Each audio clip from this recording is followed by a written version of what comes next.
மக்களே, இன்று நாம் திருக்குறள் 33 பார்க்கிறோம்.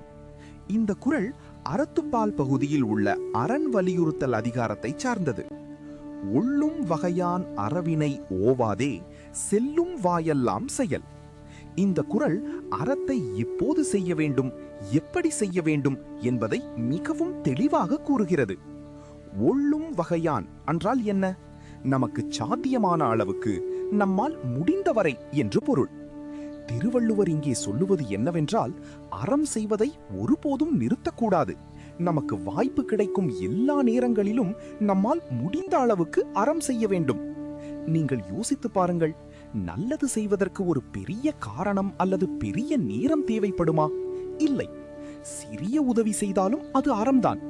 ஒருவருக்கு உதவி செய்தல், நல்ல வார்த்தை பேசுதல், யாரையும் காயப்படுத்தாமல் இருப்பது, இவை எல்லாமே அறம். பல நேரங்களில் நாம் பின்னால் பார்க்கலாம் என்று சொல்லி நல்லதை தள்ளி போடுகிறோம்.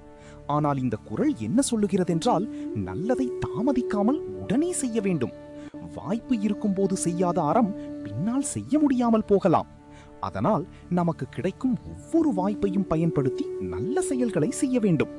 இதன் மூலம் திருவள்ளுவர் நமக்கு சொல்லும் முக்கியமான செய்தி என்னவென்றால், அறம் என்பது ஒரு நேரத்திற்கானதல்ல, அது வாழ்க்கை முழுவதும் தொடர வேண்டிய செயல். ஆகையால் நாமும் நம்மால் முடிந்த அளவுக்கு கிடைக்கும் எல்லா வாய்ப்பிலும் அறம் செய்ய முயற்சி செய்ய வேண்டும். ஒள்ளும் வகையான் அறவினை ஓவாதே, செல்லும் வாயெல்லாம் செயல்.